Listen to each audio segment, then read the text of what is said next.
This is Kristen Bell. And Adam Brody. And we're dating. In our new show, Nobody Wants This. Right.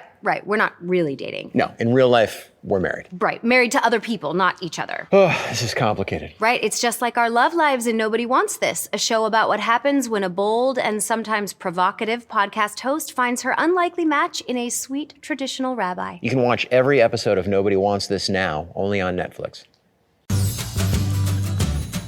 Hello, I'm Pip, and welcome to the Midwife Pip podcast, the home of expert information and real chats on all things pregnancy, birth, and beyond.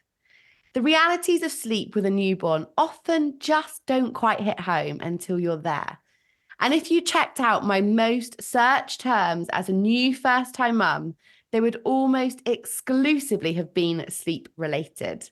So this episode is here to help save you from some of the pressure and anxiety I put myself under around sleep in the first 6 months. I am really looking forward to speaking today with two amazing women, Jem and Eve, founders of Calm and Bright Sleep Support, who I am honestly so grateful to because they saved us in the depth of sleep deprivation with our first son. And it's something I really wish I had had more information on before we hit that place of utter exhaustion. So welcome, ladies. And I know we were just talking about how you are just blooming heroes in the lives of so many parents. But welcome. Thank you so much for coming on to chat with me today. Thank you for having us. Oh, I love it. Like sisters and literally just echo each other there. I love it. Now, one of the things I would love to jump straight into with you guys is sleep expectations and kind of keeping it a bit real, because I think one of the things that sets us up to fail almost, especially when you have no experience with babies and sleep, is when you think of or Google a baby, they're always asleep in a cot, looking beautiful and peaceful. I mean, it just doesn't always happen like that, does it? It really doesn't. And I think it's so important that we set expectations about the fact that broken sleep in the early months is biologically normal. And I think if we set ourselves up to think that sleep will be solid from the start, it's just not realistic. And it's really hard for new parents anyway. The lack of sleep deprivation is enough for it to be hard enough without thinking that our baby should be doing something that they're not programmed to do. I love that. And I was saying before we hit record is it was the thing that was the biggest challenge for me and my husband. And it was a genuine, serious discussion when we were planning a future child. Can we do that again? Like that level of exhaustion in reality with a toddler and another human and work and all of that juggle. Can we actually put ourselves through that again? It was a genuine, serious conversation because it was really hard, which is why I'm so pleased I found people like you.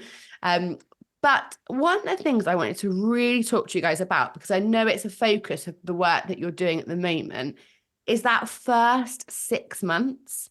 Because I think historically we've kind of gone into survival mode, let adrenaline carry us through, rode the waves of like utter exhaustion and depletion, and then got to a point of like, oh gosh, we need help, which is definitely what happened to us. But what can we do that first 6 months? What does that look like? And how much can that change for parents? What should they expect? I think in the first 6 months, as Jem said, having the expectation that you're going to be getting sleep in perhaps 45-minute, 2 hour, 3 hours if you're lucky segments. And I think just knowing that it's going to be really hard for the first sort of 5-6 months is really helpful. It's not to scare, it's to validate. And I also think that if every parent knew, every new parent knew, every expectant parent knew that by the 5 to 6 month mark, 11 to 12 hours are absolutely within reach with perhaps 1 or 2 or as many as you want night feeds, you're in control. If you know that it's for a short period of time and you know that you don't have to be pressurized working on routines and getting things right, then you can actually go, do you know what? I'm just here in this moment knowing that it's going to be hard, but knowing that it's not for a long time in the grand scheme of things. I like to use the analogy of floating in a riptide. You know, you're taught not to swim against it, because if you do, you tire yourself out and you drown. And what we're taught to do is to literally put our heads back, our arms back, and our legs up, and to allow the current to take us, so that when we're safe and when it's calmed down, we can swim back to shore safely. So I love that analogy for the first 6 months. Oh, that's beautiful. It's so beautiful. That's so good. That's something I'm absolutely carrying with me. That's Good, so Pip, relatable, good. isn't it? So relatable.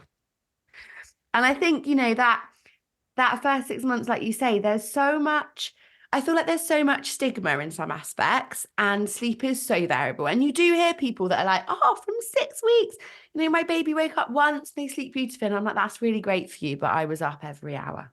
Yeah. And it was really, really rough.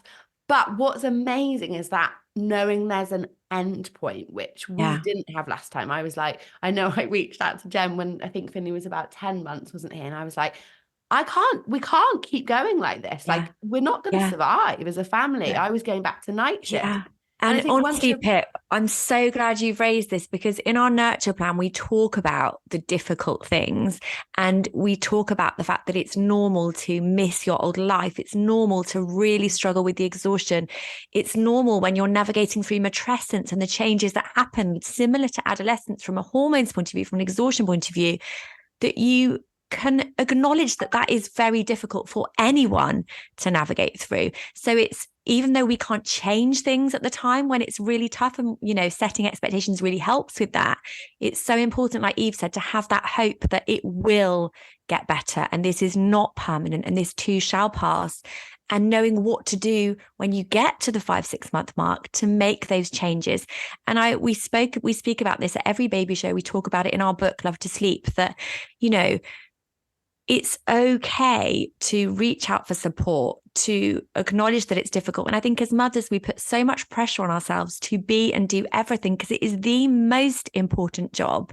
So we want to win, we want to succeed in it. But it's holding space. And I wish someone had told me this when I had my first son, who's 13 now, that it's okay to ride those waves and for it to be tough and beautiful. And you can have those two things simultaneously happen at the same time.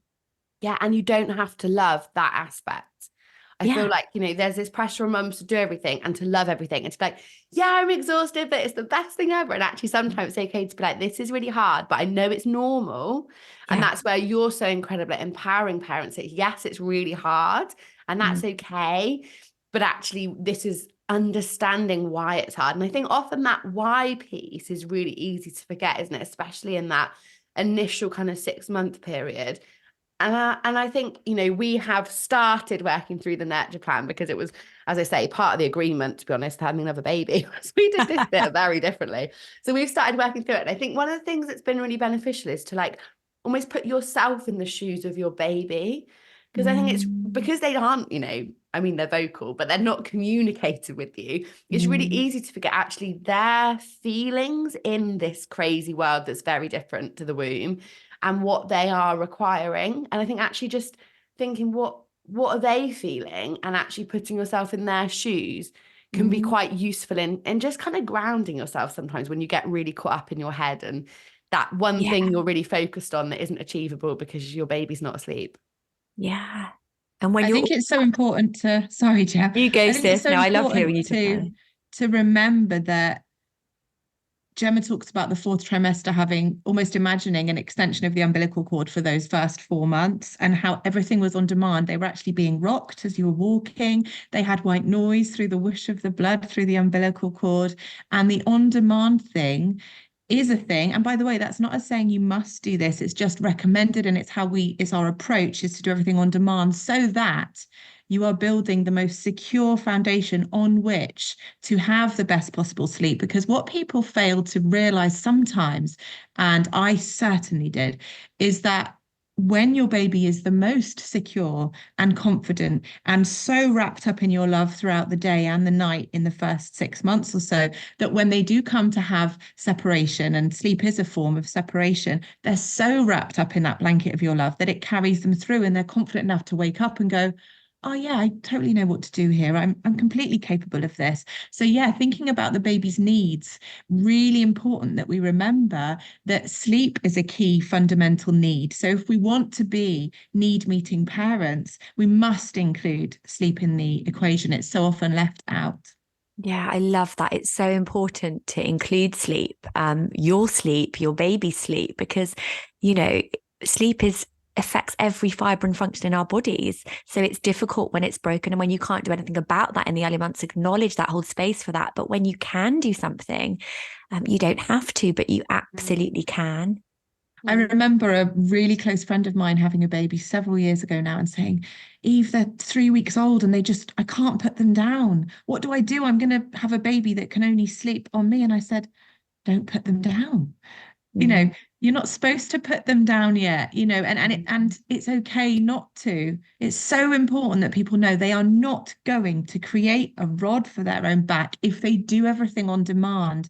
They really are not. In fact, if you do, it's going to be better sleep later. It's that much of a difference in people's opinions on that part. My brand new book, Midwife Pip's Guide to a Positive Birth, is now available. So much more than a book, this is a guide that allows me to hold your hand through your birth preparation journey. With over a decade of experience and knowledge packed in, to ensure you really are empowered in the way you deserve to achieve a positive birth, regardless of the twists and turns that crop up. Make sure that you get your hands on Midwife Pip's Guide to a Positive Birth book now and are empowered to have the birth experience that you deserve. That's such an important point, I think, to highlight, because I feel like generationally, there's a shift. And I know when our first son was born, very much from our parents, it was, you're going to have to put him down at some point. You can't just hold him all day. Or like I would have him in the little like wrap carrier. And so he was essentially always against me because it was just easier. And very much, I had that all the time from grandparents. Actually, you're going to make a rod for his own back. He needs to learn to sleep on his own, blah, blah. We heard that. And so I feel like actually we're in this generational shift where thanks to people like you guys and plans like you've got in the nurture plan, actually we're starting to educate ourselves and empower mums to actually be instinctive, right? Because our instincts is to cuddle our baby. It's the instinct. Oh, the mother compass. And Eve and I were just talking about this on something we did recently, but that mother compass, that intuition will not fail you. And when you're tired, you're vulnerable, right? We are so vulnerable when we're tired. And so well-meaning advice from mother-in-laws and friends and people who mean well, that can really impact us. It can make us second guess everything. So tune into that mother compass. And Eve talks so beautifully about this in the book, like drowning out the noise, drowning out anything that doesn't serve you. And I remember Eve giving me this advice when I had Kit, who was my third son. So I thought I had it all figured out, but I had so much different information coming in. And I remember Eve ringing me and saying, I want you to just create in your mind this bubble around you and James and the boys and Kit, and protect that piece. It's so important that you do that, because there's going to be, everyone has got an opinion and people like to scaremonger and they like to tell you their stories. Don't ever feel that you can't pick your baby up and hold them and be with them, because these early months are so fleeting, and it's so important that you do just that so that you don't look back and regret not doing just that. A really good practical tip when you do get unsolicited advice, and you almost are certainly going to get it. However well intended the meaning is, it can really hurt because you're already sleep deprived. So it's already impacting your confidence and your self-belief and your optimism. So you have a thin skin in the first 6 months. So any comments can really hit home. Because you worry that they might be true. Am I creating a rod for my own back? But a lovely sentence that I used to begin using after my third, again, it took me a few shots to get it to work for me. But when I had some well-meaning advice, oh, they've only just woken up, leave them a bit, or don't they need to do whatever it might be? Or even, shouldn't you go in? They're having a grumble, shouldn't you go into them? And I'm like, no. So a really good practical sentence is, oh, thank you so much. Like, not sarcastically, but genuinely, thank you so much for trying to help. We're really good with what we're doing at the moment, but I really appreciate it. So that's a nice Yeah, there's other words I could use of the translation of what we actually mean. You get the You gist. can keep them inside. One of the things that I always recommend to parents, whether it's not specific to sleep, because I am in no way ever giving out any sleep advice whatsoever, but in relation to like feeding or birth choices, but I think it really relates to kind of newborn care, is what would you do if no one else ever knew? So I often say to mums that feel really conflicted about like their feeding journey or their birth choices, what decision would you make if no one else ever knew what your choice would be? And I think that's really grounding again in like getting rid of that outside noise, like you say, and I actually love that. what's important to you and your values. I Yeah, love that too. so true. Well, we're full of all the advice today. Well done, us. Well Look done. at us. So those first 6 months, what can parents, aka me and my husband, do to support smoother sleep? Such a good question. I think so many people listening to this will want to know this. So the very thing that Eve talked about, the fourth trimester, if you do everything on demand in the fourth trimester, you are setting yourself up for good sleep, good foundations for sleep, because babies don't have melatonin in the first 12 weeks. They haven't developed their circadian rhythm gene. So if we're looking at the science side, actually, babies waking frequently is biologically normal so that they can feed often, and they need support to link in their sleep cycles. If you do that for the first 4 months, when you get to month 5, when you're through the 4-month sleep regression, it just naturally happens. And babies are ready to start learning how to self-settle with your support, with your love. And like Eve said, keeping as many feeds in as you want to. But if you do everything on demand, that is the best foundation.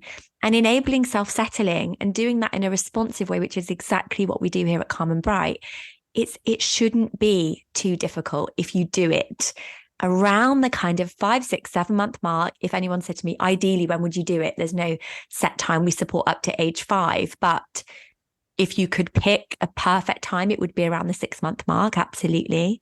And there's so much that you can do to do that and still keep feeds in, still enjoy contact naps from time to time, and just make your routine serve you. Yeah, and practically as well, because people are really going to want to know, what can I do? What's tangible to do? And I think doing things on demand, as Jem says, but also the moment that you're feeling able and ready to, is just keeping an eye on the nap gaps is one of the biggest things people can do. So I'm very happy to give out our purchasable online thing for free with you here, Pip, no problem at all. And that is from the 4-week mark, they're only going to want to be awake for about 45 minutes at a time. So at the very beginning, 45 minutes. And that means in that time, you're feeding and changing a nappy. So really no time at all. Yeah. And then every month up to the first 12 months thereafter, you simply add 15 minutes. So at the 2-month mark, you're looking at an hour. At the 3-month mark, an hour and 15, and so on and so forth, 2 hours at the 6-month mark.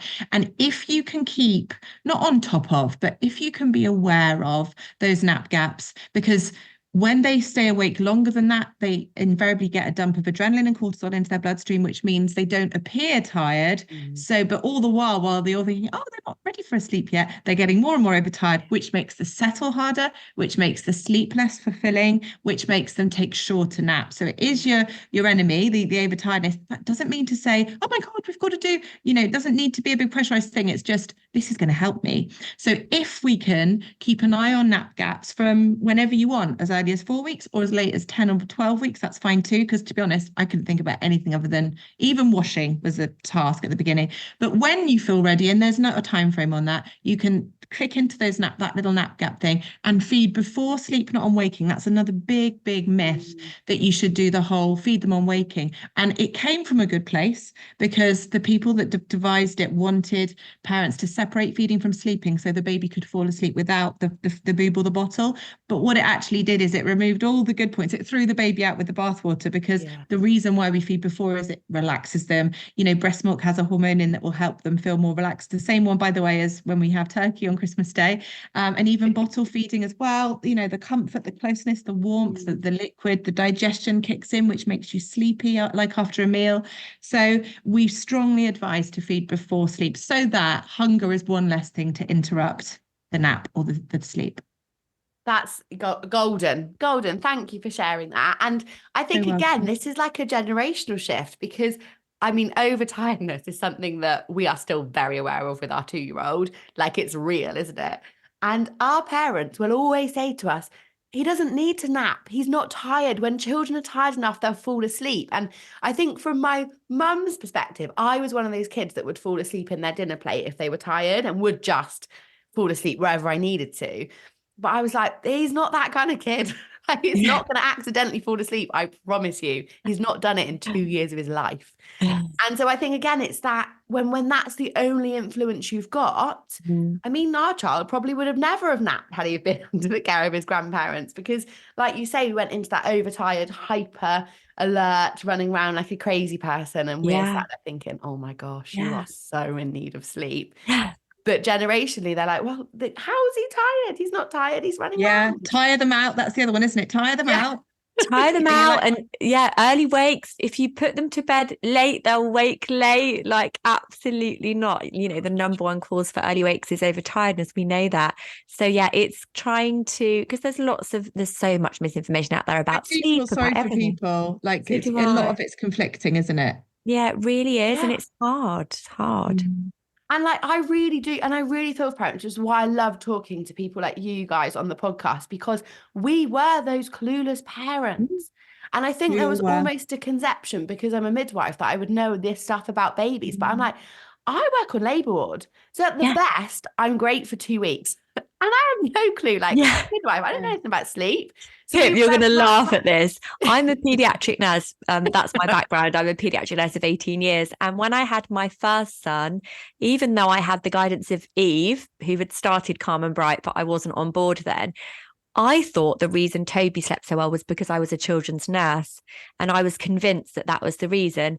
And then I had Louis, my second son, he was a very large baby, 10 pounds 3. He had quite a traumatic birth. We had a really difficult time. He had a CMPA, he had a tongue tie, he had reflux. And I remember calling the labour ward as a paediatric nurse, but I was calling as a mother, calling them and saying, he really doesn't sleep at all, and he screams. And I look back now, and it was my friend who answered. Were you phoning up for a return, Jack? I was phoning up for a return. And I remember Jack, who is an amazing obstetrician, who is still practicing at the hospital where I had Louis. And I remember saying, Jack, I don't know what to do. And he was like, love, it's okay. Like, you've had a difficult time, you're healing. Like, it's normal for babies to wake through the night. And I got off the phone, I'm like, yes, it is actually. And so I'm just trying to explain, like, my logic. There was no logic. No. And also, it wasn't actually down to me, because babies have different temperaments, different personalities. So if you're listening to this and you're pregnant with your second, third, fourth, and things throw you a bit, that's okay, because we become a new mother every time we become a mother. Yeah, that's true. And you've reminded me of something, Jem. I want every person listening to this to know that their worth as a parent, their parent quality rating, if there was such a thing, is not in any way linked to how well their baby sleeps. There are so many factors that are completely outside of our control. It is not a reflection of our worth as parents. Neither is how you feed your baby or any of the other things, how quickly they talk or walk. They are unfortunately not us, not mini us's. They're completely their own people. We just have, if we're lucky, the absolute honor of helping them be the most themselves they can be. And that's not always easy, but that's all we've got to do, and there's no medals or awards. Love that. Take that pressure off and get rid of that comparison. Oh my God, it's so easy to fall into the trap of. Now, one of the things that Jem mentioned was sleep regressions. And I know you mentioned that 4-month one briefly then. What's the truth behind regressions? Are they a thing? Because I remember Googling in those early weeks and being like, it's a 6-week regression. It's a 7-week regression. Like, whenever you hit Google, there's a regression at some point if you want to find it. Oh my gosh. Jem can tell you about the 4-month, but I just want to give an overview and say that when we're out of control with anything, we like to have labels or reasons because it makes us feel a semblance of control. So when we hear people saying, I'm in the 15-month regression or the 8-month regression, I know in my heart that there isn't such a thing. If first of all, a regression lasts for about 4 weeks max. So any time longer than that, it's not a regression. Secondly, you can have a regression in sleep, but it's not a regression, as in the naps need to change. They're learning a new skill, but that's not a sleep regression per se. I think way too much of the time people attribute issues to sleep regressions. Similarly, as by the way, while I'm on it, they attribute separation anxiety to exhaustion. They don't want to be alone. They're clingy. They're not happy. They're not confident. It must be separation anxiety. No, it's almost certainly that they're exhausted once you've ruled out our little checklist. But my point is that we can so often think that it's something else. It truly isn't. And this is the beautiful news again. And Jem will tell you about the 4-month sleep regression, but because it's really interesting actually. But the hope beacon, which I love to bring, is that even if you have a difficult 4-month sleep regression, and not everyone does, by the 5-month mark, it is done. So any broken sleep that lasts beyond the 5-month mark is not. It might be the remnants of the 4-month sleep regression, but it's not that, and things can be done. But I'll let Gemma talk to you about I love that. Regressions are, it's such a hot topic, right? Like if you search regressions, it's one of our most asked questions. And Eve's right, beyond the 4-month regression, there isn't a biological regression. Of course, sleep can regress at any time. And I think, like Eve said, we like to label things so that we can understand them and we have an excuse or a reason for why things are so difficult, because it's much harder to look inward and say, okay, what am I doing? Because you're just surviving, and that's okay. But we label, the amount of times in our inbox, and we get between 100 and 150 messages a day, without exaggerating. That is the volume of messages that we receive through Calm and Bright. And they'll say, I'm in the 8-month regression, 9-month.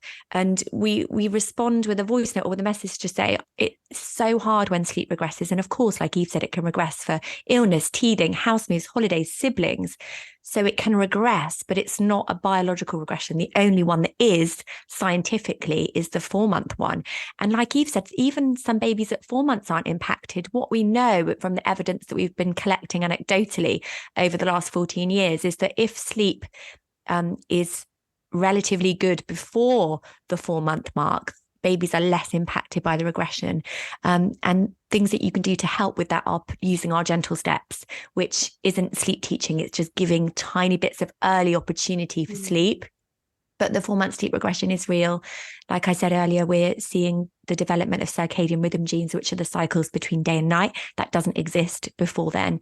And the production of melatonin, which is good and amazing. And we want melatonin. It's the sleepy hormone. But when it arrives, it can really wreak havoc. And that is why parents will say, at 12 weeks, we were starting to get those kind of 4-hour stints, 5-hour stints, and it stopped. Well, that is why. So we do acknowledge the 4-month one as a very real one. But other regressions, we will just give you some love and support as to unpicking, why is that actually happening? What is that regression happening for? And then we can help you. I love that. In a world where we want to fix a problem, I love the fact that you're like, it's not a problem, it's a biological norm, but actually there are steps that we can take to make things smoother for everybody. Yes. You're giving me hope, guys. You're giving me hope that this baby number 2 thing is going to be okay. It really is. Now, one of the things I really want to ask you guys, because I can see why it's so important having started to work through it, but what made you decide to introduce your 0 to 6 nurture plan into your support packages? Because I know traditionally you were kind of 6 months up to 4 or 5 years of age, is it? Yeah. But now we're starting earlier. Tell me why. We are. And this all started when a woman came into our inbox 3 years ago, a mother who was exhausted, and her baby was 9 weeks old, and she'd been told by a sleep consultant to stop feeding through the night. And she was absolutely on her knees. And when I talk about this, I still get goosebumps, because she was broken emotionally. She was still physically recovering from a really difficult birth, and it broke our hearts. And I put it to Eve. I spoke to the team, and we just decided that there was a massive gap in the market for nurture. And it's almost an anti-sleep teaching plan, in that, yes, our gentle steps are in there that you can use from 12 weeks, but it's everything that we needed. It's got advice in from our Calm and Bright midwives. It's got advice about, like Eve said, riding the waves. And we just noticed that this was missing. And when we wrote nurture, I sent it to this woman before it had even been published, having given her all of the advice that is now in Nurture. And she said it changed her life. And she's got 3 children now. And she's got twins. So she had her baby and then she's had twins, and all of her children are the same babies. They've always had the same mother. But she said with the twins, it was such a different experience because of everything that she was told. And because it's just, like I said, it's everything we needed. It helps you to relax and to hold space for yourself and to talk about the norms. And so it is missing. And that's what Nurture is. It's definitely Gemma's baby. She's been talking about it even longer than 3 years, saying, I wish there was something we could give parents to take the pressure off, but we were so busy that we could never do anything with it. And I do remember her saying, wouldn't it be amazing with all the pressure that the incredible NHS is under, if somebody had a plan that wasn't a plan, that was go easy on yourself, here's what you can do, but also don't worry about it, it'll be fine. And Gemma had this dream of Nurture calls where you'd have a paediatric nurse, a midwife, basically child health and development experts, as well as infant sleep consultants, who you could phone up, and they're called Nurture calls, and we have them. And so I love that the thing that Gemma dreamed about for so long is now a thing, and it's very much Gemma's area. So Gemma was talking earlier about 6-7 months. I'm like in my head going, no, my favorite is 10 months to 2.5, 3 years. I love, and even beyond, I love the older ones, and Gemma loves the baby. So it's handy as it really is. It was a good combo, a good mix. And that makes perfect sense because Gem's background's all paediatric nursing. So you see, I guess, the parents in that early stage struggling. So you're like, what is there for parents? Like nothing. Yeah. Which is what's so powerful. That education support, isn't it? It's not like a plan, you've got to do this. It's that education support and empowerment. So actually understand your baby and the physiological norm of that massive time. That's what I love about what you do, Pip, because I love everything that you do with your courses and the empowering and the evidence base and the fact that you're an NHS midwife. And I love everything that you're doing, you know, in a different way to us, like in regards to midwifery and birth journeys and postpartum stuff. Amazing. Oh, thank you. And actually, you know, that lady that you were talking about, and I'm sure you get loads of similar messages of different contexts. But actually, that's really dangerous advice. And I think this is where, you know, we're all on social media. It's great in some aspects, but also social media is unregulated. And that does make it for desperate, vulnerable new parents a really dangerous space. So I think it's really important that we have people like yourselves that are actually qualified and experienced. And like you say, you've got Gem with your paediatric nursing, and you've got midwives on board, and, you know, experienced professionals within your ethos, so that parents know actually they can go somewhere where it's safe and supportive and non-judgmental, because not feeding a 9-week-old baby through the night is not an okay thing to be doing. No, absolutely. Well, you're amazing. I'm very grateful. You were probably the reason that my husband's allowing us to expand the family. So big thanks from us. Everyone that comes on the podcast, I ask for 3 top tips. You can share them, have 3 of your own. It's a free for all. Go for it. Do you want to start, Jen? Yeah, my favorite one, and I've already spoken about this in this pod episode, is just to drown out the noise in any area, whether you have a newborn baby, a toddler, a teenager. Just tune into what feels right for you, because that is your compass and that will nearly always be right. Yeah. And I would definitely add just those nap gaps that I said earlier on. Keeping on top of the nap gaps, keeping aware of the nap gaps is massive. And many parents have actually attributed all their sleep stuff being worked out just based on that. So that is a really, really big thing as well. Amazing. And in terms of finding the Nurture plan on your website, which is linked in the episode description, is there anywhere else you want to signpost listeners to that are in that newborn period with sleep? I think the Instagram page has so much free advice. That's our kind of home. And great dancing. Yeah, well, a bit of I love fun, Eve's dancing.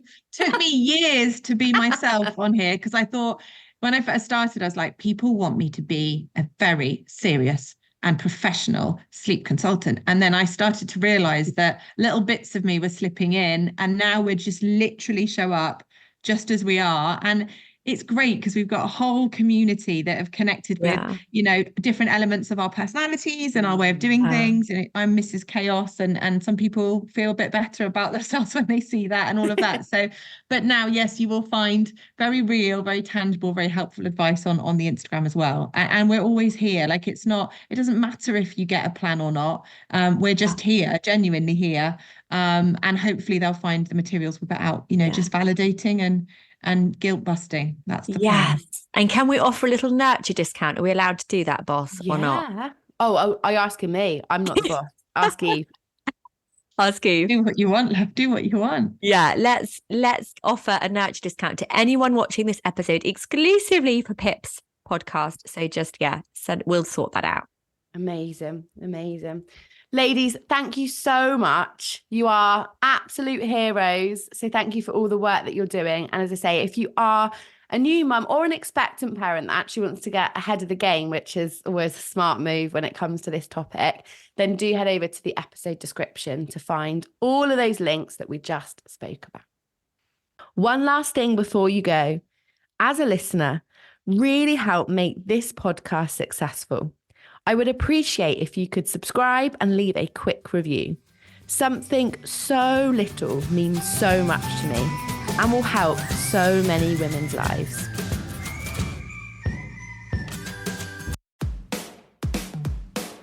Hi, I'm Sam Baker and welcome to The Shift, the podcast that aims to tell the no-holds-barred truth about being a woman post-40. Anyone that's worried about turning 40, I say hurry up and get here. This is where the party is. This is the good place. Created and hosted by me, journalist and author Sam Baker. I started The Shift because I was so tired of the absence of older women's voices. 3 little injections around my eyes and suddenly I was like, oh, I just got the last year back. I'm not trying to look 30. I just want to look 42. Where had all the women over 40 gone? Nobody ever gets addicted to kale.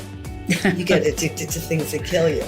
So I created The Shift to make a space to talk about everything from life, love, sex, to careers, confidence, mental health, menopause. So, seriously, if you want to walk about in your pyjamas for the rest of your life, we're invisible. Each episode I speak to an inspiring woman about her shift, the second half of our lives. I feel very strong and think I genuinely don't care what anybody thinks of me. And that does come with age. Join me every Tuesday, wherever you listen to your podcasts.